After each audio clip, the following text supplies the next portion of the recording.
En más de una ocasión, en este mismo programa, hemos hablado de cómo en aquella época de locos, que fue la Guerra Fría, una época que parece que se está reeditando ahora mismo, tanto soviéticos como norteamericanos, en su afán por obtener ventaja sobre su adversario a toda costa, experimentaron con cosas poco convencionales.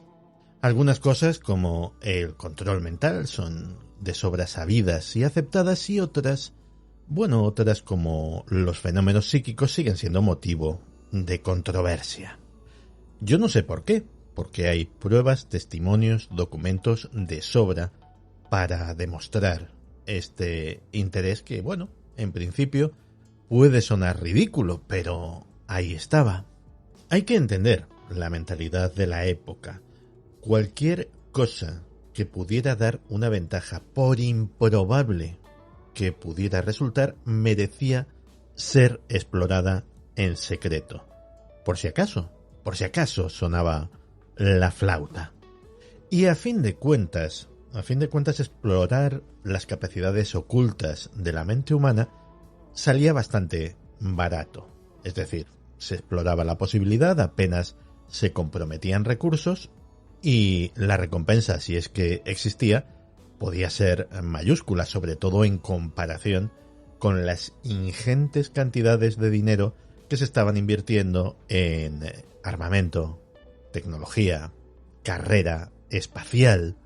Por una fracción ínfima del presupuesto que consumían todas esas cosas, pues se podía montar uno o dos o varios laboratorios dedicados a cosas realmente extrañas: espionaje psíquico, percepción extrasensorial, telepatía, esas cosas.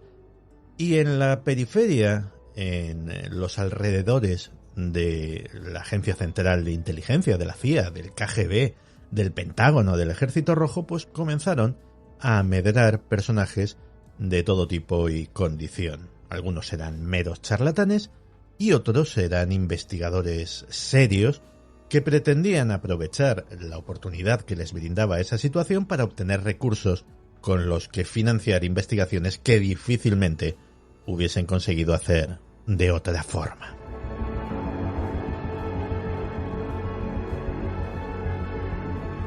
Claro que también podía darse otro caso.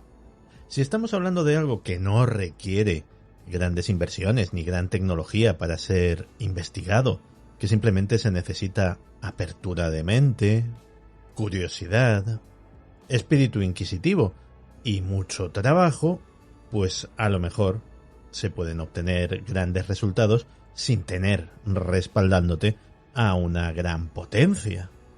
Un descubrimiento significativo en ese campo podría darse en cualquier momento y lugar. Podría darse en España, podría darse en la India, podría darse en Sudáfrica, en Bulgaria, en Pakistán, o podría darse en México. Un investigador voluntarioso, curioso, inteligente y dedicado podría dar con la tecla con la que eran incapaces de dar las personas a sueldo de los servicios de inteligencia o de los ejércitos. Y en ese caso, ¿qué harían? ¿Qué estarían dispuestas a hacer las grandes potencias, incluso después de la Guerra Fría, incluso después de haber mandado a su casa a todos estos personajes variopintos? ¿Qué estarían dispuestas a hacer para apropiarse de dicha información? O al menos para evitar que dicha información cayese en manos que no fueran las suyas. Hoy vamos a dedicar una gran parte del programa, no solamente este tema principal, sino que cuando termine hay una sorpresa. Hoy, como decía, vamos a dedicar gran parte del programa al que fue, al que tal vez sea todavía, quién sabe, uno de los mayores y más interesantes investigadores de estas materias de todos los tiempos. Estoy hablando del doctor Jacobo Grinberg, el mexicano Jacobo Grinberg. Una persona que dedicó la mayor parte de su vida a desentrañar los misterios de la mente, de la conciencia, de la estructura misma, de la realidad, y que en una amarga ironía del destino acabó siendo él mismo un misterio, o parte de un misterio, porque Jacobo Grinberg, en algún momento no determinado, entre diciembre de 1994 y enero de 1995, desapareció. Se esfumó. No fue vuelto a ver, ni vivo ni muerto. El doctor Jacobo Grinberg era, o es, un neurofisiólogo y psicólogo mexicano que era frecuentemente conocido con el sobrenombre de el Einstein de la conciencia, un sobrenombre merecido por lo revolucionario de su trabajo. Era un explorador de la mente, pero un explorador de la mente al que no le valían las reglas, los límites de la metodología científica tradicional. Su carrera fue corta, pero muy prolífica, y llegó a hacer algunos experimentos muy controvertidos. Por ejemplo, uno de los primeros fue entrenar a un grupo de niños y niñas de corta edad en una capacidad paranormal muy poco conocida que se denomina dermopercepción, que en el caso de estos niños consistía en que fueran capaces de leer un libro o un texto cualquiera con los ojos vendados y simplemente pasando las yemas de sus dedos por encima. Y al parecer tuvo éxito en estos experimentos. Tuvo éxito moderado, porque estos niños empezaron a desarrollar otras facultades psíquicas y a percibir partes de la realidad que les estaban vedadas a los adultos. Veían otras cosas. La mayor parte de esas visiones eran inocuas o incluso eran bellas, pero cuando empezaron a ver cosas feas, cosas que les asustaron, el Dr. Grinberg dio por finalizado el experimento.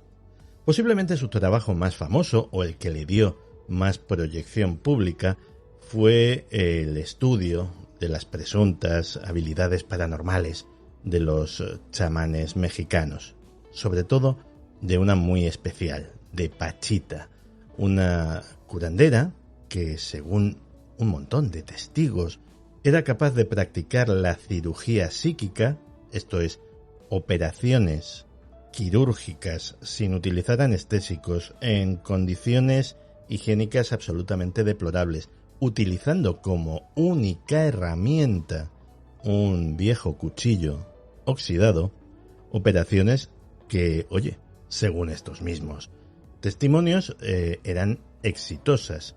De hecho, la influencia de Pachita era tal que Grinberg accedió a ella por intercesión de la hermana del entonces presidente de México, José López Portillo.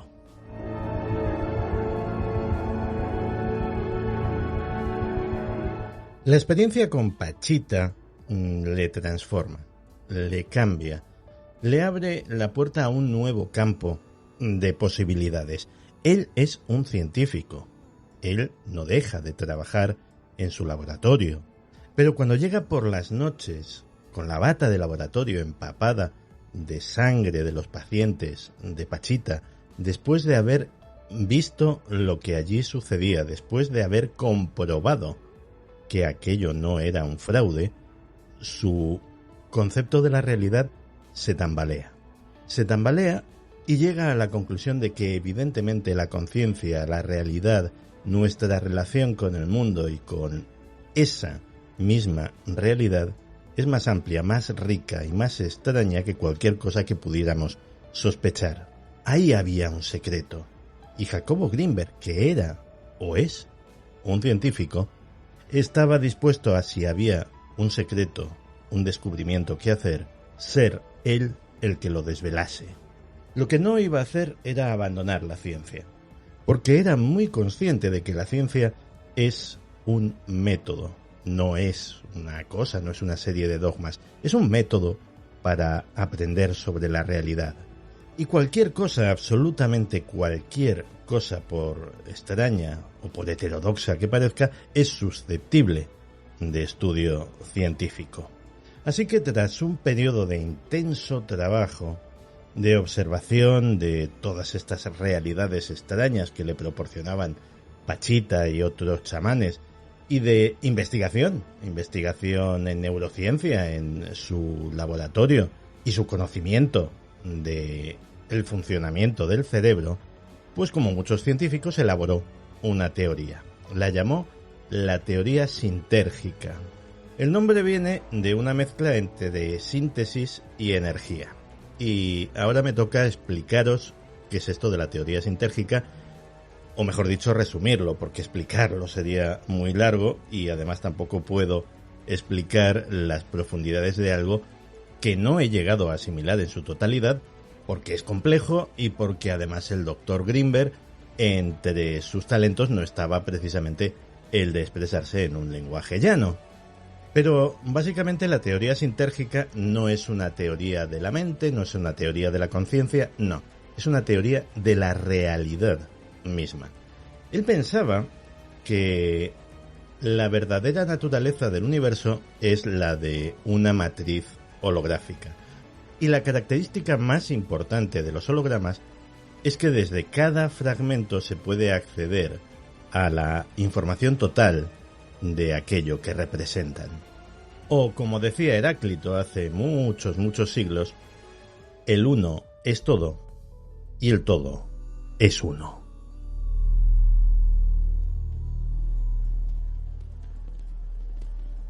Para Grinberg, todo en el cosmos era conciencia.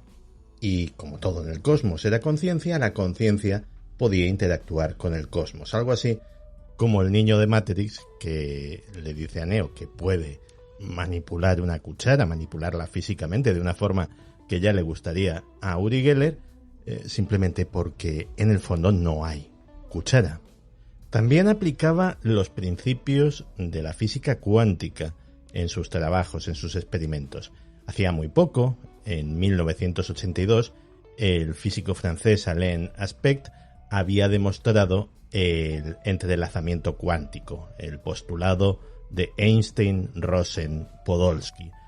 Una de las cosas más desconcertantes de la física cuántica, aquello de que dos partículas entrelazadas, cuando son separadas, aunque les separen no ya metros, sino kilómetros, y no ya kilómetros, sino aunque estuvieran cada una en un extremo de la galaxia, pues si a una se le aplica un estímulo, la otra, sin ningún tipo de interacción física, sin ningún tipo de contacto, de una forma que solo podríamos calificar casi de mágica, pues la otra reacciona exactamente igual. Claro, una mente tan inquisitiva como la de Grinberg, tan atrevida en su campo, solo podía hacerse una pregunta teniendo este conocimiento. ¿Podría pasar lo mismo con los cerebros? E hizo el experimento y le salió bien. No estamos hablando de telepatía. La telepatía es una cosa subjetiva. ¿En qué estoy pensando? ¿Qué he dibujado? No. Él era un científico, o es un científico, y sus experimentos tenían que ser medibles y replicables. Así que cogió a dos individuos, estos dos individuos los sincronizó meditando juntos y luego los situó alejados en dos salas aisladas.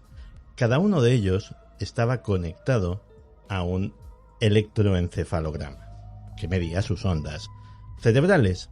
Así que a uno de los sujetos lo sometió a una serie de estímulos visuales que lógicamente se veían reflejados en el encefalograma, pero el otro que estaba aislado, alejado, sin ningún contacto físico, en una habitación que era una jaula de Faraday y que no tenía estímulo visual ninguno porque estaba en la oscuridad, su encefalograma reaccionaba exactamente igual.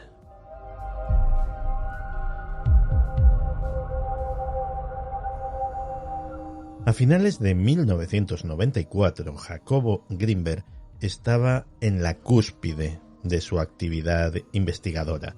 Tenía un montón de proyectos entre manos. Quería averiguar si se podía conectar las mentes de los seres humanos con las de los delfines. Tenía planeado un viaje a la India para repetir el experimento de la conexión cerebral, pero esta vez con 2 individuos, uno en cada extremo del planeta, uno en la India y otro en México. Parecía alegre, parecía entusiasmado con todos estos proyectos y en ese momento desapareció.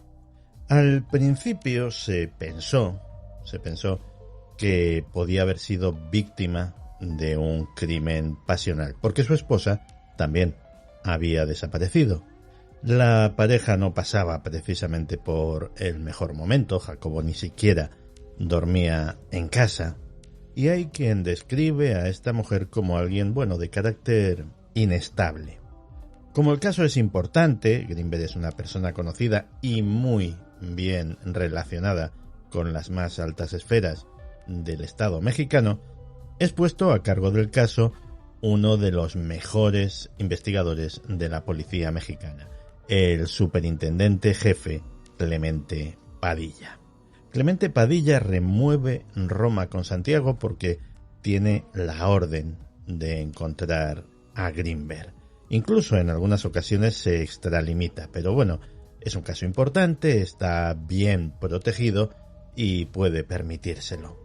Va siguiendo el rastro de la mujer de Greenberg, pero poco a poco, según va introduciéndose en el caso, en el misterio, se da cuenta de que aquello no es un crimen pasional, un crimen fortuito, fruto de una discusión o de un arrebato de ira. No, aquello sea lo que sea, es una desaparición cuidadosamente planeada y ejecutada. La cosa del asunto parecía haber llegado a un impasse, a un punto muerto, hasta que una llamada da un vuelco a la investigación.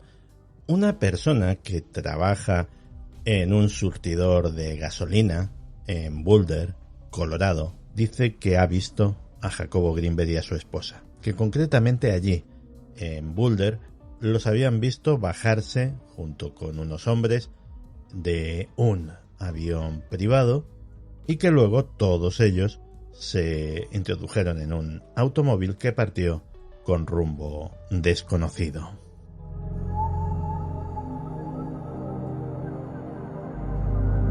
Al superintendente Padilla, esta información le pareció lo suficientemente interesante como para abrir una nueva línea de investigación, y según se adentraba en esa nueva línea de investigación, inesperadamente descubrió que se iba encontrando cada vez con más trabas, cada vez con más obstáculos, en Estados Unidos y en México, hasta que finalmente fue apartado del caso de forma abrupta. Lo cierto es que se estaba acercando a una verdad incómoda y desconocida por mucha gente sobre Jacobo Greenberg, y era la posibilidad de que estuviese colaborando en secreto con el gobierno de Estados Unidos. De hecho, hace relativamente poco se desclasificó por parte de la CIA documentos, un par de documentos de Jacobo Greenberg relacionados con el proyecto Stargate. El proyecto Stargate, para los que no lo sepáis, es el famoso proyecto de visión remota y espionaje psíquico llevado a cabo por parte de la CIA. Además de eso, hay registradas numerosas entradas y salidas de Jacobo Greenberg y su esposa en Estados Unidos antes de su desaparición.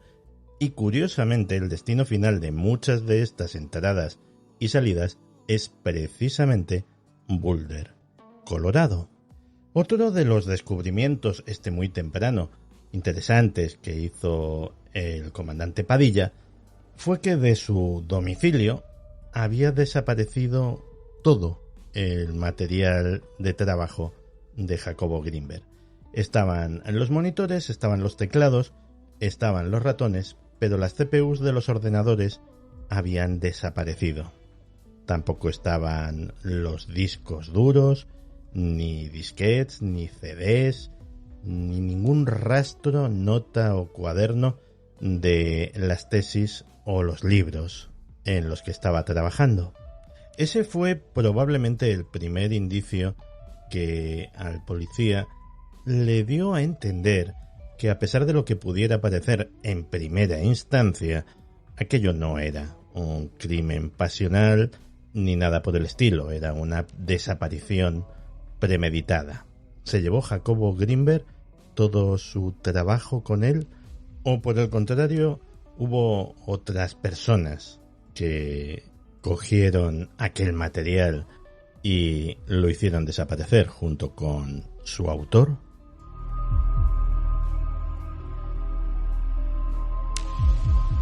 Por supuesto, a lo largo de los años han surgido múltiples teorías sobre la desaparición de Jacobo Grinberg.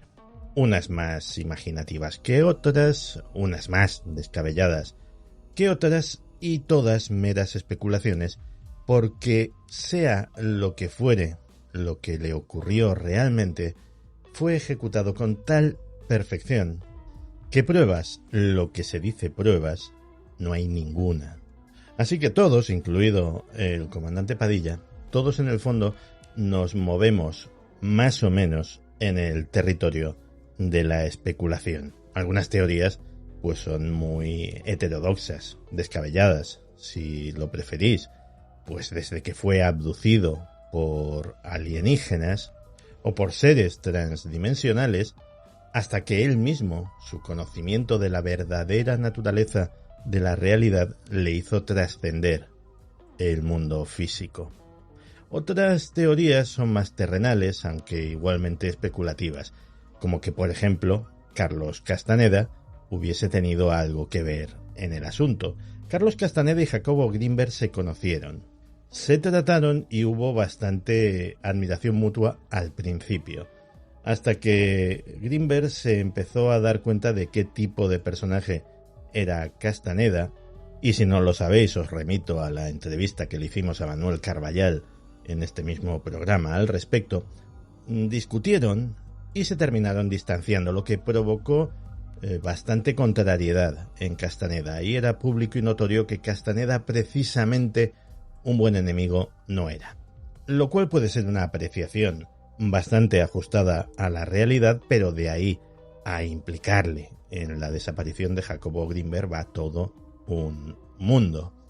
Otra teoría mucho más interesante es la que gira alrededor de la última esposa de Jacobo Grinberg, porque ella no solamente desapareció también y no se la ha vuelto a ver, sino que toda su biografía previa a su matrimonio, también está envuelta en el misterio.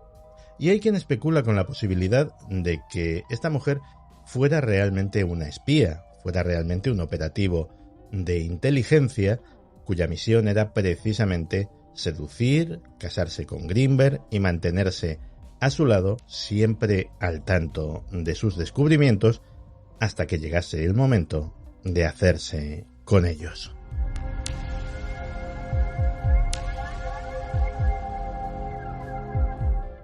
Recapitulando lo que sabemos del caso, la cosa sería así: Jacobo Grinberg desapareció junto con su esposa, aunque no desaparecieron a la vez. Ella fue la última persona en verlo, pero ella fue vista después. De hecho, estuvo durante unos días en la casa como cerrando los asuntos. Fue vista en compañía de otra mujer, una mujer rubia. Y cabe destacar que el testigo de Boulder decía que a la esposa de Jacobo Grinberg la acompañaba una mujer rubia. Es más, una mujer rubia a la que conocía, a fin de cuentas, era empleado de una gasolinera por la que pasaba mucha gente, una mujer rubia que pudo identificar como agente del gobierno de los Estados Unidos.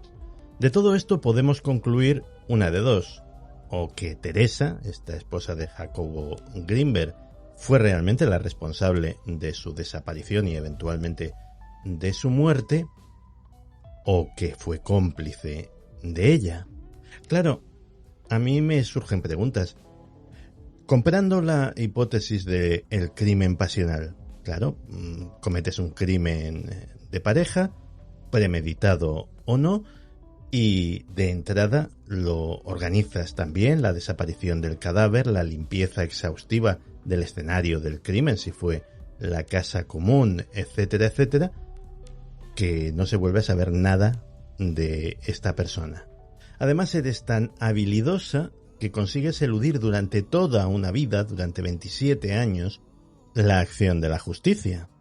Y saqueas el despacho, el estudio de tu víctima, de tu marido, te llevas ordenadores, CPUs, discos duros, notas, cuadernos, archivos, te lo llevas todo esto que para ti no tiene ni siquiera un valor sentimental, porque son asuntos técnicos, científicos, hojas llenas de estadísticas y de números, material que pesa lo suyo, que abulta, que entorpece una fuga y que no te es de ninguna utilidad.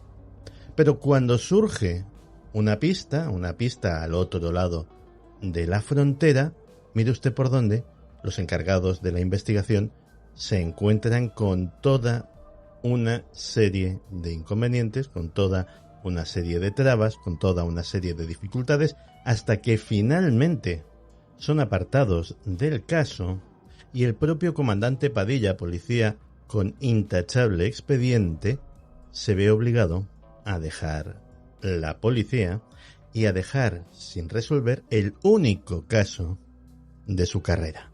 No me digáis que todo esto no suena fatal.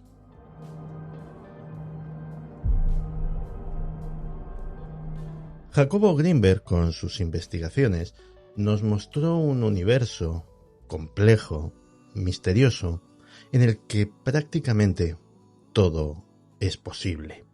Y a lo mejor su desaparición es algo parecido, algo complejo, misterioso, y en lo que, en el fondo, cualquier posibilidad puede ser puesta sobre la mesa. Desde lo más mundano, lo más bajo, como puede ser un asesinato, hasta lo más sublime y espiritual, como puede ser que decidiese abandonar este mundo que no le comprendía ni a él ni a su trabajo, bien de forma figurada, abandonando el mundanal ruido, como han hecho a lo largo de la historia incontables místicos y personajes de gran calado espiritual, o bien incluso de forma literal, trascendiendo esta realidad de alguna forma que no somos capaces de comprender.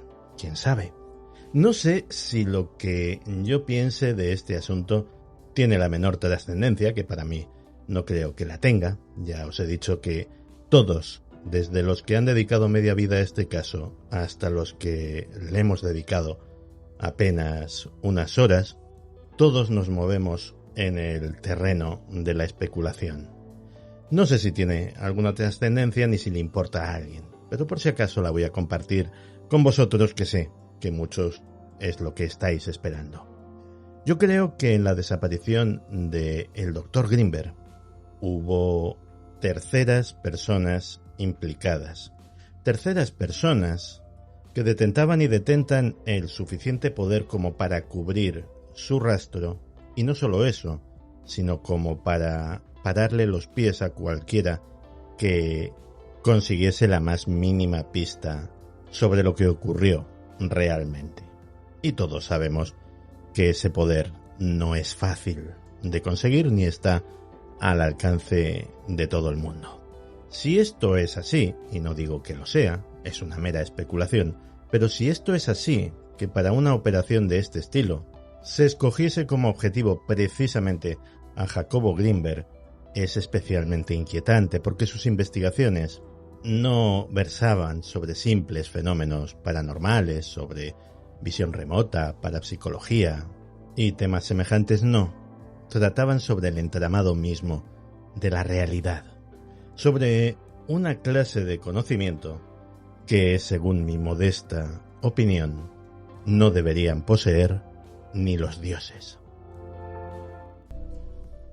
Como decía, el tema principal no va a ser la única parte del programa donde vamos a hablar de Jacobo Grinberg, porque tenemos un documento excepcional que nos ha traído Francisco Contreras. Francisco Contreras, bienvenido al estudio de Días Extraños después de la pandemia por primera vez. Bien hallado, Santi. Un saludo a la extraña familia. Qué bien se está contigo en el estudio, en la normalidad. La nueva normalidad. La nueva normalidad. A lo mejor la normalidad era el problema de todo y no tenemos que volver a la normalidad. No, la normalidad de antes me gustaba bastante, te lo aseguro. Que un placer, que me hace mucha ilusión tocar el tema que vamos a tocar, escuchar a quien vamos a escuchar, y me hace mucha ilusión volver a nuestra normalidad, que es estar aquí con los micrófonos, la pantalla, los ordenadores. Pues Jacobo Grinberg, tuvisteis en Onda Madrid la ocasión de entrevistarle y probablemente por las fechas a lo mejor fue la última entrevista que concedió antes de desaparecer. Fue la última. 29 de octubre de 1994, esa fue la fecha en la que se emitió el programa. Onda Madrid fue una cadena donde empezamos a hacer radio profesional, Antonio Muro, Enrique Muro, que en paz descanse, hermanito, y un servidor. Ahí hacíamos un programa los fines de semana muy heterodoxo, cuando Onda Madrid, el ente público de Radio Televisión Madrid, estaba en la calle García de Paredes, número 69, y en esa redacción no teníamos mesa de redacción, utilizábamos las de deportes, y había viejos teletipos, y conseguíamos las noticias por Retous, por Europa Press, ahí por teletipos, y ahí empezamos un programa que se llamaba Diálogos en la Nueva Era, un programa de curiosos, vanguardista, porque por ahí pasaron tipos fascinantes. Creo que podíamos recuperar alguna de las entrevistas. Zacarías Sitchin y su teoría de extraterrestres en la antigüedad. Estuvo Lovelock, Argumosa y Darnell, tuvieron un gran debate y se dijeron unas cuantas cosas. Moody y sus experiencias cercanas a la muerte. Santilli, ¿te acuerdas de la autopsia extraterrestre? Sí. Pues el primer medio de comunicación, el primer programa que le entrevistó fue Diálogos en la Nueva Era. Y Antonio, Enrique y un servidor nos reuníamos entre semana, decidíamos a quién podíamos entrevistar. Recuerdo que Enrique y yo lo buscábamos, llamábamos a todo el mundo hasta conseguir un teléfono, y Jacobo Grinberg estaba entre esos pioneros, entre esos heterodoxos. Fíjate que Alejandro Jodorowsky, Lovelock y la teoría de Gaia pasaron por el programa gente muy variopinta. Estamos hablando de los años 90. El programa duró 2 temporadas y luego nos echaron por vanguardistas, además, sí, por contar cosas que no se debían de contar. Nos pusieron, de la noche a la mañana nos pusieron qué pena de podcast, patitas. Bueno, he traído, lo que pasa es que no se puede ver, pero he traído las viejas cintas que aquí son, y los guiones, pues sabes que soy archivero y que lo guardo todo meticulosamente. Y hacéis unos guiones muy pocholos. Esto está como muy limpito y muy bien. Bueno, el pocholo, la carpetita de Onda Madrid, la fecha, el número de cinta, muy friki. Muy bonito. A máquina, sí. Claro. Estamos en los años 90. Entonces no había aquí ni tablet ni... Entonces todo se escribía a máquina. Qué bonito. Todo. Radio a la vieja usanza. Incluso los cortes se hacían en las cabinas. Cuando entrábamos en Onda Madrid, según entrabas, estaba toda la redacción, deportes, cultura e informativos al fondo, con los teletipos. Entrabas por una puerta a la izquierda, tenías una primera cabina de cinta abierta. Ahí se grababan las entrevistas, que luego se editaban cortando las cintas y poniendo unos pequeños celos con unos lapiceritos blancos. Madre mía. Claro, sí. No había edición digital. Nada. La radio más maravillosa, ahora lo sigue siendo, igual que el mundo del podcast, pero era casi artesanal. Y había un estudio donde entre semana grabábamos las entrevistas que luego emitíamos los sábados por la noche, porque el programa era el sábado de madrugada. Recuerdo que además, esto es muy abuelo cebolleta, a mí me cogió haciendo el servicio militar, y entonces, bueno, yo era cabo cocina en la Escuela de Transmisiones de Cuatro Vientos. Ahí conseguí los primeros informes oficiales OVNI y sobornaba a mis compañeros, lo puedo decir ahora, no creo que me busquen, sobornaba a mis compañeros de la garita, de la puerta de entrada, con zumos para que me dejaran salir del cuartel cuando no podía salir, para ir a hacer el programa y volver antes del toque de Diana y seguir ahí chupando mili, como se suele decir. Sí, es lo que tenía. En Onda Madrid hicimos cosas muy especiales y ahora que pasa el tiempo le das un valor que a lo mejor en ese momento no se le daba. En este caso, pues la última entrevista a Jacobo Greenberg. ¿Y Jacobo Greenberg quién es? Mira, yo he apuntado aquí en una hoja: la danza de la realidad, el científico de los chamanes o el chamán de la ciencia. Uh-huh. Y su historia es fascinante, su vida es fascinante, sus estudios son fascinantes y sus teorías son fascinantes. Fue un revolucionario del sistema. Su biografía, como su inquietud científica, fue tirada por unos de genialidad, por otros de locura. Fue un avanzado, se adelantó a su tiempo, se atrevió a contar y a meterse en un mundo donde nadie contaba cosas o donde nadie se metía. Cabalgó entre el prestigio y el desprestigio. A día de hoy sigue cabalgando entre el prestigio y el desprestigio, y creo que sus estudios en ese momento abrieron un nuevo paradigma. Muchos científicos de vanguardia hoy parece que lo admiten. El mundo cuántico, el mundo holográfico, esos mundos paralelos, las conexiones imposibles. Hizo ciencia de lo mágico. Y ahora, pasados más de ¿cuántos? 28. Sí, 20 muchos años, 27, 28.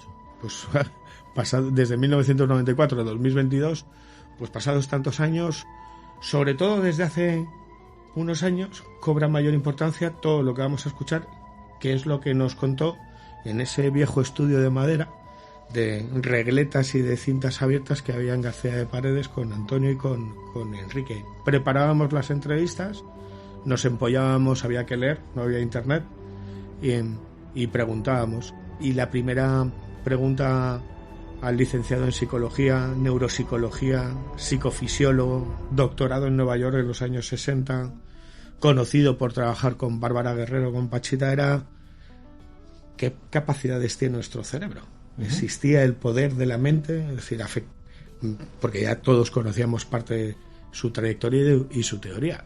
Y si quieres le escuchamos. Para mí es un placer traerte estas joyas, estos documentos, que solamente lo van a escuchar aquí, ya te lo digo yo, porque en esta época digital donde todo el mundo digitaliza todo, bueno, pues muchas de las entrevistas, igual que de los casos que te cuento, eso siguen en la fonoteca, así que comenzamos si quieres.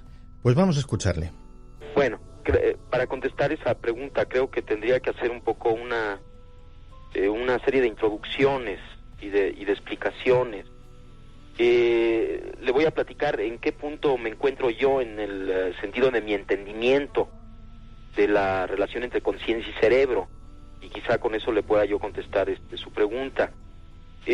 Bueno, en primer lugar, es muy claro ya que nosotros interactuamos con una matriz informacional, con un campo informacional, el cual contiene toda la información en cada una de sus porciones.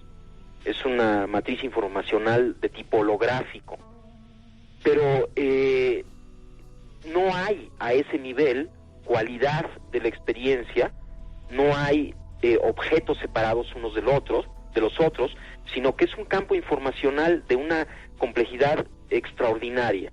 Nuestro cerebro interactúa con este campo informacional que algunos le llaman el campo cuántico, otros como David Bohm le llamaba el orden implicado, la teoría sintérgica le llama el campo sintérgico. En fin, no importa cómo se le llame, los físicos actuales están hablando de un campo preespacial. El cerebro interactúa con este campo, y a partir de esta interacción, como una resultante final del procesamiento cerebral, aparece la realidad perceptual tal y como la conocemos. Esto es, los objetos con sus colores, con sus formas, con sus texturas. La información de estos objetos se encuentra en esta matriz informacional, pero no la cualidad. El cerebro está encargado de alguna manera de decodificar este campo informacional, y la resultante final es la realidad perceptual. Ahora, nosotros en general tenemos la confusión de ver la resultante final, en lugar de como resultante final, como estímulo primario. Y esto resulta de una incapacidad de acceso al proceso. En otras palabras, la resultante final de la interacción del cerebro con la matriz informacional, esta realidad perceptual, se encuentra en el punto final de un proceso, y nosotros como percatadores, como observadores, como testigos, nos encontramos en este punto final. No tenemos acceso a cómo se crea la realidad perceptual, sino solamente a su resultante final. Y de esta confusión resulta el hecho de que pensemos que esta resultante final no es nuestro producto. Ahora, desde este punto de vista, la capacidad cerebral ya a este nivel, o sea, esta impresionante decodificación que hace el cerebro de la matriz informacional para dar lugar a la realidad perceptual, ya es algo que ni siquiera alcanzamos a entender cómo hace el cerebro para lograr este portento, este milagro de la realidad común y corriente, de lo que vemos como una imagen visual, de lo que oímos como un sonido. Son tantas las operaciones cerebrales que se requieren para lograr este verdadero milagro, que es la realidad cotidiana, que yo ya desde ahí me atrevería a decir que estamos ante un mecanismo, el cerebro humano, con capacidades prácticamente ilimitadas. Pero no se requiere ir más allá, o sea, sino simplemente considerar que esta matriz informacional que el cerebro decodifica es tan compleja, y es más compleja todavía la realidad perceptual, para quedar asombrados, ¿no? Para quedarse asombrados de la capacidad que tiene el cerebro para realizar lo más común y corriente, que es nuestra percepción visual, auditiva, etcétera, etcétera. Ahora, si ya nos vamos a funciones más complejas, bueno, pues la cosa se complica todavía más. De tal forma que sí, desde un punto de vista fisiológico, no alcanzamos ni siquiera a entender cómo hace el sistema para funcionar en la manera cotidiana en la que lo hace, de tal forma que atreverse a decir que hay un límite para este funcionamiento, yo pienso que es demasiado atrevimiento. Oye, Jacobo Grinberg en este corte explica muy bien algo que yo no he acertado a explicar bien en la parte previa del programa, y es su teoría de la realidad y su teoría del mundo holográfico. Es apasionante esto.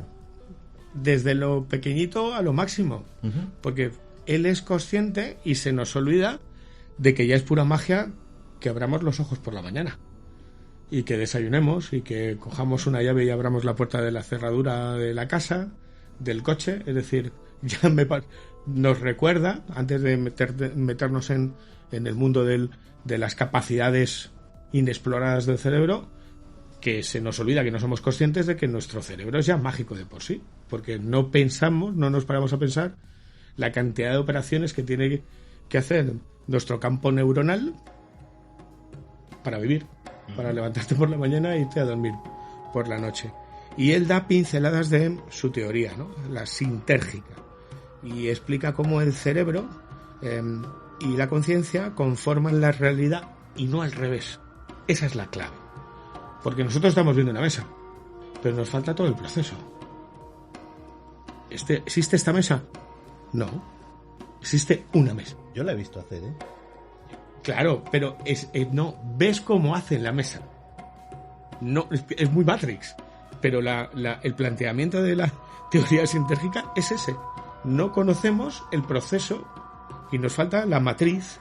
Entonces, parte de eso. Avanza más, porque viene a decir luego que las mentes entraban en conexiones imposibles. Hay un punto que a mí me fascina, y ese lo he podido comprobar al cabo de los años. JJ Benítez, que recientemente ha sido su cumpleaños, así que felicidades, maestro, decía la nave nodriza. Esos pequeños guiños de la realidad que cuando sigues un caso, por causalidades, acabas consiguiendo todo lo que... Bueno, pues él hablaba de que se podía crear la realidad, que se podían crear realidades con la mente. Es decir, algo tan tópico como creer es crear, es la teoría de Grinberg, tan de moda ahora en determinados campos muy espirituales. En el mundo de los chamanes ahora escucharemos más, pero ahí hacía alusión a que la mente del enfermo y la mente del chamán entraban en contacto en una misma conciencia, en una misma realidad, en esa matriz, y ahí ocurrían las curaciones imposibles y operaban cosas que no se podían. Es decir, actuación mente-mente, poder de la mente, la modificación de la realidad. Hablabas en la introducción de dermoóptica. Fíjate, él tuvo muchos tratos con chamanes, y los chamanes, que no sanadores, que son cosas distintas, ni curanderos ni videntes. Estamos hablando de otro concepto muy distinto, que no hay que mezclar unas cosas con las otras. Cuando hicimos esa entrevista le preguntábamos por la dermoóptica porque entendíamos que los chamanes utilizan las manos, que las manos es como la primera herramienta para identificar males o problemas, y eran las herramientas para solucionarlos. Y trabajó con los chamanes y con sus manos, y los estudios que llevó al laboratorio cuando no había ningún tipo de estudio, de cómo a través de la piel, de las manos, niños y no tan niños podían percibir emociones, sentimientos, pensamientos. El experimento lo has contado también al principio, ¿no?, del potencial transferido, creo que es vanguardista. Nadie había hecho lo más que se había hecho en cuanto a fenomenología paranormal, mundo paranormal, era Joseph Rhine. En los años 60, a través de la estadística, había concluido que la telepatía existía a través de un método científico que es la estadística. Pero él hace algo y lo pone... Es que hay que viajar en el tiempo, lo pone en computadoras. Esto es... Ves ondas en una computadora y ves cómo bailan al mismo tiempo esas ondas. Es decir, es la ciencia de lo mágico. Es el chamán de la ciencia. Entonces, en ese potencial transferido, ¿qué es? Poner a dos personas a meditar unidas durante 20-30 minutos. Creo recordar que nos dijo que lo hacía, que luego las separaba, que ponía una en una cámara Faraday para que estuviera a oscuras sin ningún tipo de estímulo, que se estimulaba a otra no, y que ambas reaccionaban igual, y que eso veías ondas en dos computadoras, no había ordenadores, ni pantallas de Mac, no había nada, pum, bailando a la vez. Bueno, lo que te está demostrando es que habría un nuevo campo, que habría un montón de preguntas sin respuesta.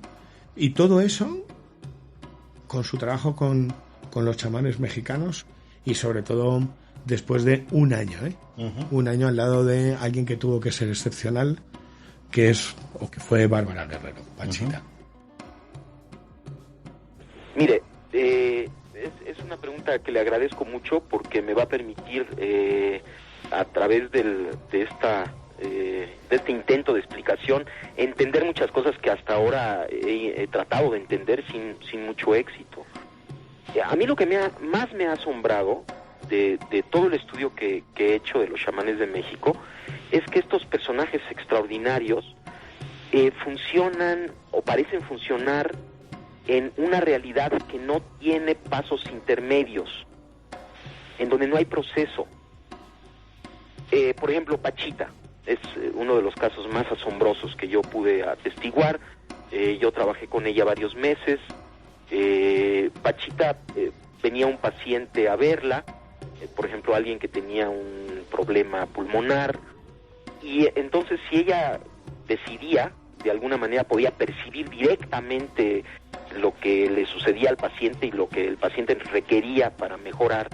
Si el paciente necesitaba, ella hacía una operación en donde extraía los pulmones enfermos e injertaba pulmones sanos. Ahora, esto es inconcebible. Vamos, la cirugía actual ya empieza a hacer este tipo de operaciones, pero la forma en la que Pachita hacía estas operaciones era con prácticamente las manos vacías. El único instrumento que utilizaba era un cuchillo de monte, muy burdo, muy grande, y además las operaciones eran realizadas en minutos. Era casi instantáneo, ¿no?, lo que se hacía. Y yo cada vez que veía esto y otras operaciones que están descritas en este libro que usted acaba de mencionar, me asombraba cada vez más de la inexistencia de pasos intermedios. Esto es, Pachita sacaba el pulmón enfermo, injertaba el otro pulmón y listo. De alguna manera todo quedaba arreglado, como si no hubiera necesidad de una serie de procesos que normalmente uno supone que deben de ocurrir para la interconexión de los órganos injertados. Y al preguntarle al Pachita qué pasaba, cómo es que hacía este portento, ella decía que el proceso simplemente ocurría así. No solamente operaciones de pulmón, sino de corazón, de cerebro, cosas verdaderamente extraordinarias, siempre tenían esta característica en donde parecería que Pachita estaba localizada como ser sentiente, como ser sensible, en un nivel de la realidad en donde lo que ella deseaba ocurría. No había ningún mecanismo aparente, ¿no?, entre su deseo y la realización del deseo. Y su deseo, si su deseo era materializar un objeto, el objeto aparecía mágicamente de la nada, o si su deseo era desaparecerlo, también ocurría. Esto era lo más asombroso. Y a mí, a lo que me ha llevado después de muchos años de reflexión, este portento, ¿no?, que hacía Pachita, y otras cosas que han hecho otros chamanes, que sería muy largo de platicar. Esto lo he publicado en México en 7 volúmenes que se llaman Los Chamanes de México.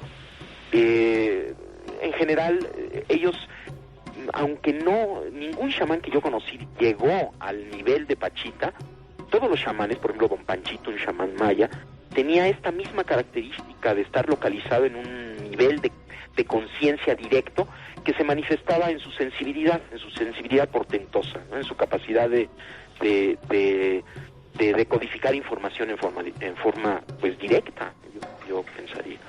Ahora, yo he tratado de explicar esto en muchas formas y la verdad es que no he tenido mucho éxito, y lo último que he pensado, que le voy a platicar, es lo que más se acerca, de acuerdo con mis ideas, a un posible entendimiento de lo que sucedía. Decía antes que el cerebro, al interactuar con este campo informacional preespacial, como resultante final, crea la realidad perceptual. Ahora, lo que yo he pensado es que esta realidad que se crea, que es el producto final de un proceso cerebral, una vez creada, tiene una existencia real.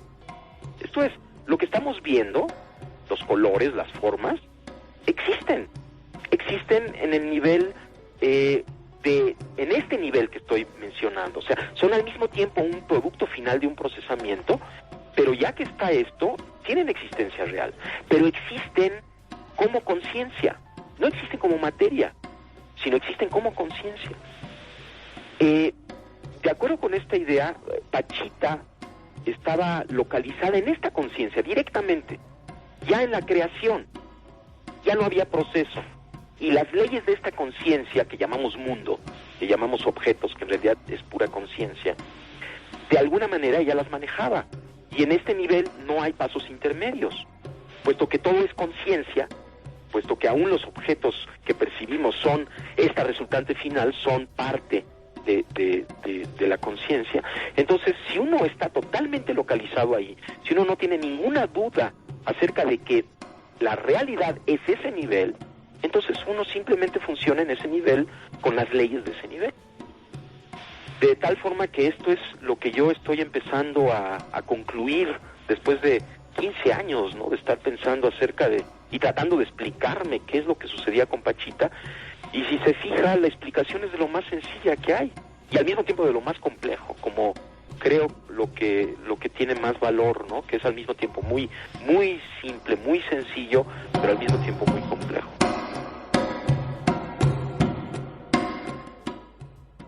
Esto, Fran, es muy cuesta arriba de creer.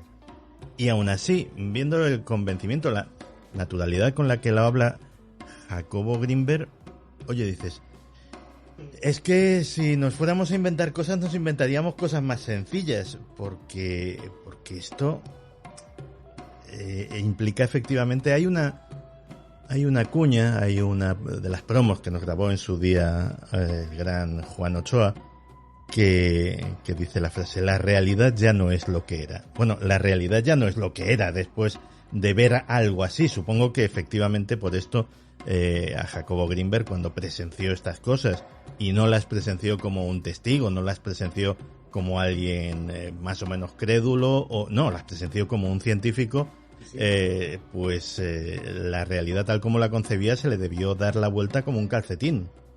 Bueno, vio la mente y vio el cerebro como nadie lo había visto. Y para ver la mente y el cerebro y postular estas teorías y afirmar lo que acabamos de escuchar, lo que hizo fue investigar como no se había investigado, como nadie había investigado hasta ese momento. Y con los medios que había en ese momento. Tú imagínate, si Jacobo Grinberg, con la tecnología y con la ciencia que hay hoy, volviera a estar 15 años investigando a chamanes, la cantidad de interrogantes o de respuestas que podría haber. Yo creo que el caso de Pachita sobrecoge a todo el mundo. Quien se haya leído su libro o quien se lea los estudios de los chamanes de México de Jacobo Grinberg, bueno, no creo que se trate de creer o no creer, es que pasaba y es real. Y a pesar de que hay cierto sector de la comunidad científica subversiva que no es escéptica, porque Jacobo Grinberg era escéptico es dudar para saber, para buscar respuestas. La subversiva es el no porque no, y denosta y niega y tira por tierra todo. No es el espíritu curioso que debe avalar la ciencia y que todos conocemos. Bueno, él asistió durante un año, fueron varios meses a Pachita. Estuvo con otros chamanes, a uno de ellos sí le pude conocer personalmente, a Rodolfo Flores, y jamás se me va a olvidar cuando estábamos en los estudios de Onda Madrid y hablaba con él cuando le decía, bueno, Rodolfo, ¿qué se siente cuando curas? Y claro, no son chamanes, no son sanadores, no son curanderos, no son videntes, son chamanes, es otro concepto. Dice, recuerdo perfectamente la frase, me dijo, yo no curo a nadie, yo no he curado a nadie, solamente soy el canal, soy una herramienta para que las personas recuperen la salud. Bueno, cuando él asistía con Pachita, por cierto, Pachita también curó a Alejandro Jodorowsky, el mundo de la psicomagia nace ahí con Jodorowsky. Yo recuerdo que nos decía cosas muy interesantes. Ahora está muy de moda lo de estamos en la misma vibra, en la misma vibración, ¿no? En la misma energía, estamos en el mismo plano de conciencia. Él ya hablaba en los años 90 de eso, pero es curioso que para descubrir esa realidad tienes que jugar a ese juego. Y Jacobo Grinberg se ganó la confianza de Pachita y descubrió no solamente operaciones imposibles, esto ya no se trataba de estar... Pachita era una mujer semiciega con un ojo tapado, que tenía siempre 4 ayudantes y que analizaba a quién entraba en su consulta y operaba y ponía condiciones. ¿Qué condiciones? Por ejemplo, en el libro de Pachita recuerdo un caso en el que cuando Grinberg está asistiendo a las primeras curaciones, esos 4 ayudantes está viendo cómo sacan un corazón, creo recordar que era la escena, uno de los pulmones, que es lo que nos está contando, y él se queda anonadado. Bueno, esto no puede ser. Este tipo se va a morir. O sea, un cuchillo oxidado con una cinta negra en el mango, cortando ahí sangre por todos lados. Esta mujer medio ciega, 4 tipos sujetando. Cuando acabó la operación, él dudaba y le decía, ¿cómo es posible esto? Y le dijeron ellos, todavía no es uno de los nuestros. Claro, parece casi sectario. No lo es. Te está hablando de creer todos o tener un punto de, no sé si de fe es la palabra, porque es ciencia y fe, es conciencia, es espíritu y materia, de jugar todos en el mismo juego, ¿no? Vibrar todos en la misma realidad para que esa realidad, ¡pum!, se materialice. Pachita le dejó bloqueado, pero con Pachita descubrió algo que es imposible. Ojo, Pachita era más que una cirujana psíquica. No estamos hablando de los curanderos filipinos, ni de Cearigo. No. Estamos hablando de otro concepto. Fíjate si era escéptico y era estricto en su metodología, que has hablado de Carlos Castaneda. No se podían ni ver. No se podían ni ver porque descubrió el fraude que había detrás. Y sé que con esto me voy a echar a la espalda a todos los seguidores de Castaneda, pero descubrió muchos fraudes y los criticó y los denostó.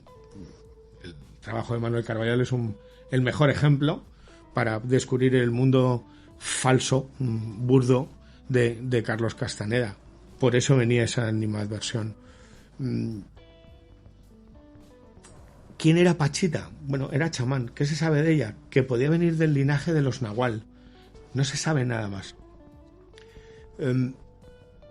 Yo no sé si le impactó o no le impactó, pero 15 años estudiando a un tipo de personas especiales, muy alejados de los conceptos que tenemos aquí en Europa y en Occidente, del mundo de los chamanes, de los curanderos. No, es otro concepto de vida y de vivir la vida. Le transmutó, le cambió, y ahora escucharás lo que nos va a decir. Exactamente. Y además yo pienso que es el inicio. Para mí se ha convertido esta nueva idea que estoy teniendo en una fuente inagotable de aventuras de la conciencia, en mi propia conciencia, porque obviamente esta idea no es nada más intelectual, ¿no? Sino viene de una vivencia, y estoy intentando vivir en ese nivel, ¿no? Intentando recordar todo el tiempo esto y ver qué es lo que sucede, y es verdaderamente precioso, ¿no? Uno acepta esta realidad como un milagro, como una creación, como parte de la conciencia, se santifica lo cotidiano. Hay una serie de efectos muy bellos, ¿no? Que todo se llena de amor, hay una hermandad enorme entre todo, porque uno entiende que en ese nivel todo está unificado. Claro, yo lo que estoy escuchando aquí es una persona entusiasta, entusiasmada, que tiene proyectos, que tiene planes, que está avanzando en su trabajo. A mí todo esto, ¿qué quieres que te diga? No me encaja, por ejemplo, en el perfil de una persona que esté planificando su propia desaparición. Así que a lo que decía en la introducción le añadiré un dato más o una inferencia más. Fuera lo que fuese lo que le sucedió, no fue una desaparición voluntaria. Bueno, nos quedan unos cuantos cortes. La entrevista es muy larga. He extraído lo que yo creo que es más importante y acorde, su teoría, cómo la vivía él. Por lo que acabamos de escuchar ahora mismo, desde fuera te puedes decir, bueno, quedó atrapado.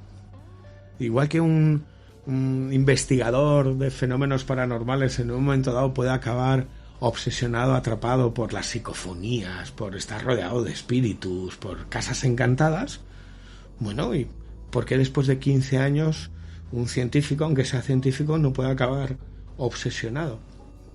Yo no lo veo así. Lo que encontramos o lo que teníamos en esa entrevista era un tipo entusiasmado, orgulloso, feliz, un tipo consciente de absolutamente todo, no solamente de estar trabajando en algo que era absolutamente novedoso, y le daba igual el desprestigio.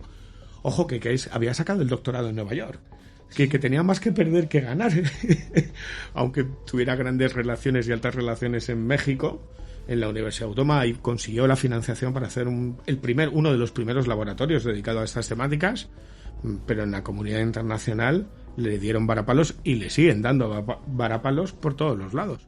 Pero lo que acabamos de escuchar es a un tipo que después de 15 años con gente especial, insisto, acaba siendo consciente, no ya de que la realidad y la conciencia y consciencia son más amplias de lo que creemos y trabaja en ello, sino en su propia conciencia y consciencia, es decir, siendo conscientes. Hay una frase que utilizo mucho cuando hablamos de los viajes por la España mágica y ese lado del buscador, en el Camino de Santiago. Se convierte lo ordinario en extraordinario.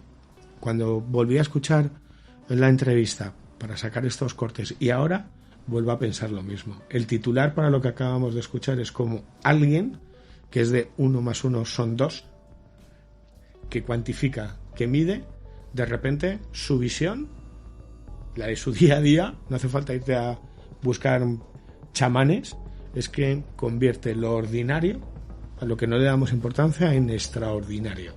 Es decir, es consciente. estos términos que ahora se llevan. Está despierto, que esa es una cosa que se ¡Despierta! Sí, sí. Pues no, esto ya viene de lejos. Viene de muy lejos. Y había gente muy importante que lo contaba y sobre todo que lo estudiaba. O sea, esto, ahora cuando te digan, es que está despierto, ¿no? Es consciente, vibra muy alto. Yeah. ¿Sabes? Yeah. Como te diría un valenciano, che. Había gente hace 25 años que ya te hablaba de eso. Lo que pasa es que los tiempos cambian y bueno, hay gente que lo reutiliza no con buenos fines, también hay que decirlo, para aprovecharse de la credulidad de la gente. Esto es otro rollo, Santi, esto es otra historia. Y cada vez que lo escucho me mola más. Igual que me mola más la parte que viene ahora. Porque si el podcast, el Dex de hoy, se lo damos a los guionistas de Stranger Things, tenemos un capítulo. Hay que buscar ahí... no sé, a ver si nos escucha alguien, porque... Oye, estamos mejor relacionados de lo que suponemos incluso nosotros. Bueno, como no sabemos dónde llega, sabemos que llega a todo el mundo y a mucha gente, pues si esto lo ponemos en un capítulo extra de la nueva temporada de Stranger Things, o sea, porque es puro Stranger Things. ¿Por qué? Fíjate, estamos hablando de los conceptos de conciencia, de consciencia, de realidad, que a mí me parecen maravillosos. Maravillosos. Te voy a reconocer una cosa. Muchas veces en el Camino de Santiago, cuando estás reconectado con la naturaleza, cuando cambian tus formas de relacionarte con la naturaleza, con el entorno, con la gente, cuando estás caminando, cuando lo ordinario se convierte en extraordinario, surge quizás esa realidad o esa conciencia unificada, y quizás sea una de las partes mágicas de los viajes por la España mágica, o cuando viajas de una forma diferente, ¿no? Cuando decimos que los viajes son mágicos e iniciáticos, porque de repente reconectamos con algo en nuestro interior y ahí que te hace que los viajes sean así, en el camino más aún, ¿no? Te decía, capítulo de Stranger Things. Bueno, no es solamente esta parte mágica dedicada a la consciencia, al poder del cerebro, de la consciencia. No olvidemos que la psiquiatría y la psicología son magia pura y que la neurociencia está haciendo la ciencia de la magia, que son estas dos ramas, porque ya me dirás tú a mí. En 2017 la CIA desclasifica documentos. ¿Sí? Y entre los 12 millones de páginas,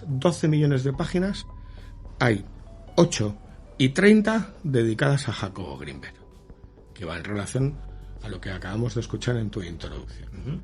La primera, las órbitas de la conciencia, donde explica la teoría de la conciencia, relación espacio y cerebro. Estamos hablando del campo cuántico, universo cuántico, y además basado en un reportaje que publica en una revista científica en 1983 en Psychonauts.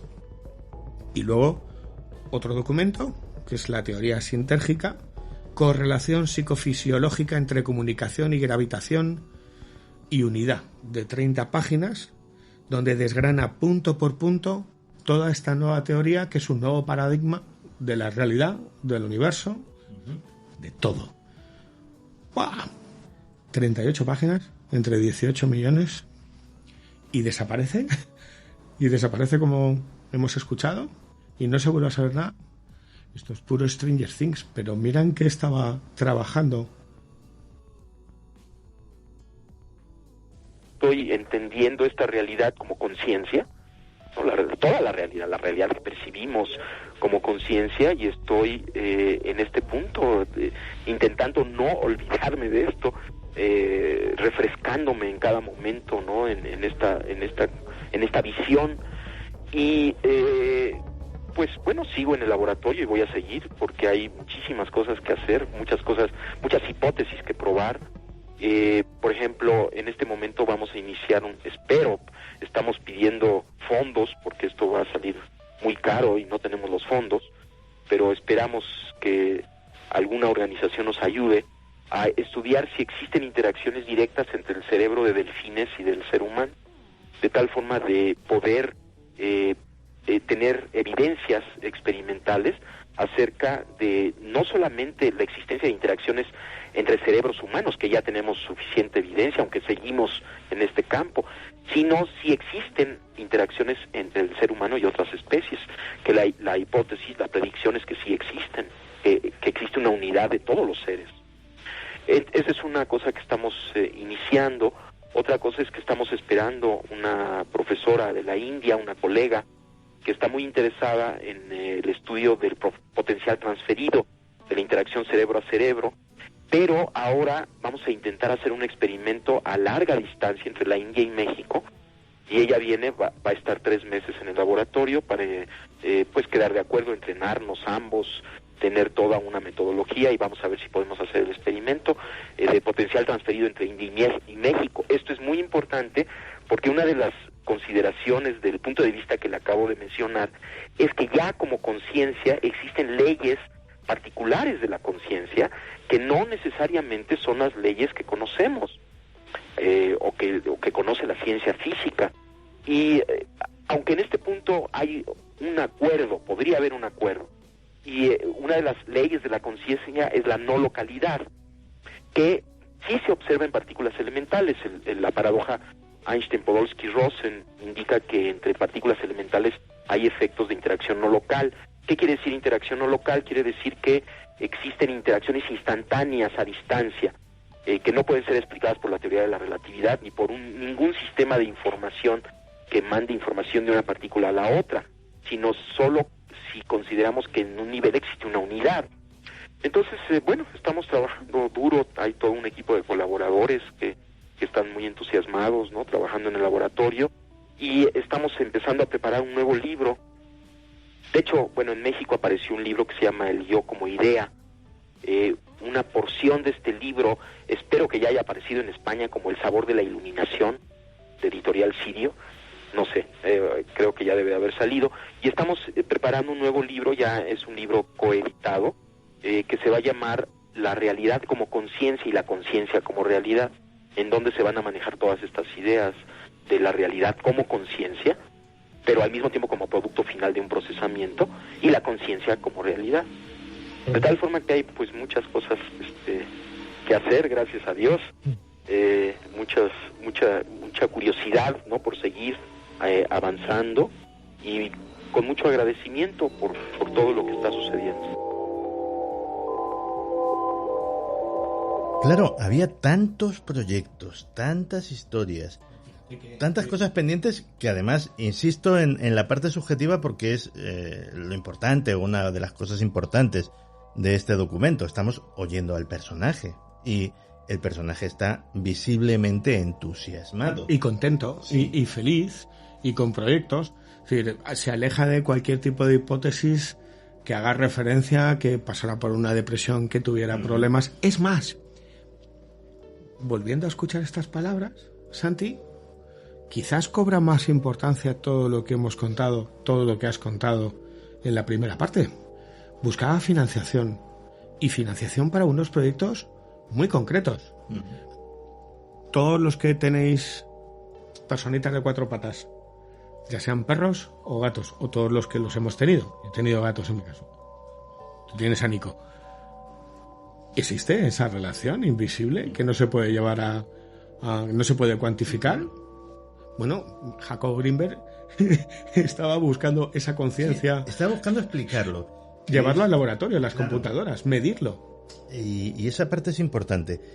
Casi todo hay una cosa que hay que dejar clara, que es que casi todo el trabajo de Jacobo Greenberg tiene aplicaciones. Tiene aplicaciones prácticas que podrían ser muy interesantes, pues, para según qué personas. Entonces, existe la constancia de que el gobierno estadounidense en concreto estaba muy al corriente de los trabajos. Existe la constancia documental al existir esos documentos, y bueno, pues esto nos abre todas las hipótesis. Trabajando con animales, y volvemos, potencial transferido. Yo no le veo, y buscando financiación, y contento porque tenía nuevos libros. Y viajando en secreto a Estados Unidos, no lo vi. Y viajando en secreto a Estados Unidos. Bueno, Esto es puro Stranger Things, sirve para un capítulo. Un tipo científico que trabaja en su laboratorio con computadoras. Vamos a viajar a los años 80, nunca mejor dicho, en el que empieza a ver las danzas, los monitores de los chamales, encefalogramas, tomografías, el mundo mágico, pero con números, con cifras, que se puede, y descubriendo que hay otra realidad, otra consciencia, un universo cuántico con sus propias leyes. Bueno, Isaac Newton revolucionó el mundo con la ley de la gravedad, con una simple fórmula resumió los principios físicos más importantes del universo observable. Luego llegó Einstein, que cambió para siempre el concepto del tiempo. El tiempo ya no era inmutable, sino que dependía de la velocidad. Luego llegaron Kaluza y Klein, apareció el mundo cuántico. El siguiente se llama Jacobo y se apellida Greenberg. Y estaba hablando de algo absolutamente desconcertante. O sea, en la parte más apartada de la ciencia, más incómoda, pero que te abre un mundo completamente diferente. Su teoría sintérgica. ¿Volvemos a escucharle? Definitivamente sí. Mire, la teoría sintérgica afirma que dentro del procesamiento que el cerebro hace para construir la realidad perceptual, uno de los últimos procesos es la creación del campo neuronal. El campo neuronal es una matriz, otra vez, pero resultante de la actividad cerebral. O sea, es una matriz de interacciones entre todas las activaciones de las neuronas de nuestro cerebro. Entonces, la teoría sintérgica afirma que este campo neuronal interactúa con la matriz preespacial y a partir de esta interacción aparece la realidad perceptual. Esa es la teoría sintérgica. Ahora, dependiendo de las características del campo neuronal, de su sintergia, específicamente de su coherencia y de su densidad informacional, de su frecuencia, será el nivel de interacción congruente con el campo cuántico. Se puede predecir o hipotetizar que una persona con un gran desarrollo debería poseer un campo neuronal de alta sintergia, esto es muy coherente, muy equilibrado, pero funcionando en alta frecuencia, y que esto le permitiría interactuar con un nivel más básico que un campo neuronal de menor sintergia. Lo que vimos en el cerebro de don Rodolfo, que indudablemente es una gente extraordinariamente desarrollada, confirma lo que acabo de decir, su coherencia, sus nexos de coherencia, hablando en términos un poco más técnicos, la máxima densidad de sus nexos de coherencia está localizada en altas frecuencias, comparativamente con sujetos normales de la misma edad, en donde sus nexos de coherencia están en bajas frecuencias. De tal forma que la evidencia que estamos obteniendo a nivel de laboratorio está confirmando la teoría sintérgica y avalando todas estas ideas que he mencionado.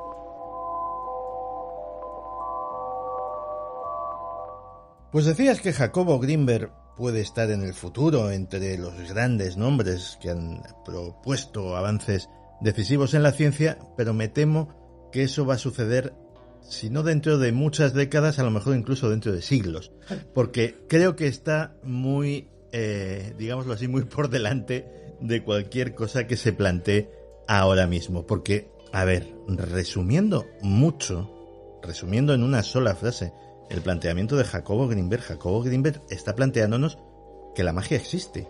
Creer es crear.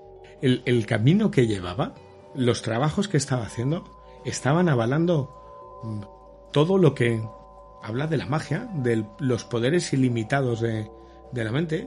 Estaba uniendo ciencia y fe. Ciencia y fe. No hay más. Y además lo estaba llevando al laboratorio y estaba consiguiendo evidencias. Muy a pesar, bueno, los más eruditos o los más doctos te dirán, no es una teoría, es otra teoría. Ya, pero estoy seguro de que muchos de las oyentes, muchos de los miembros de la extraña familia han vivido situaciones que te hablan de este universo, de ese universo mágico, con causalidades o casualidades imposibles, de mágicas casualidades. De creer es crear. ya no solamente en tu día a día, siendo consciente. Estábamos hablando del trabajo con delfines, con animales. A partir de ahí, mira, que escriban al WhatsApp y que cuenten sus experiencias. Y hacemos una estadística de experiencias. En fin, pues aquí lo dejamos, que creo que hemos dejado materia para reflexionar largo y tendido a nuestros amigos. Y Fran, que muchísimas gracias por traernos este documento y por venir al estudio. ¿Que te parece bonito los cambios que hemos hecho? ¿Está bien? Me gusta mucho. Bonito, ¿no? Me gusta mucho el rock and roll que hay en este estudio. Me gusta mucho el rock and roll que hay en este estudio. Lo que más me gusta es ser parte de Días Extraños, que sigas confiando en mí. Y bueno, gracias a ti. Este es nuestro trabajo, contar cosas que no se van a escuchar en ningún otro lado. Te las podrán contar, pero escuchar, si quieres escuchar la última entrevista a Jacobo Gilbert, pues en Dex, porque somos Dex, somos incómodos, somos alternativos, claro, somos libres, somos independientes. Somos modestos, como podéis comprobar, no nos gusta nada el autobombo, ¿verdad? No, es decir, no es autobombo. Vale. Fran, que un abrazo muy grande.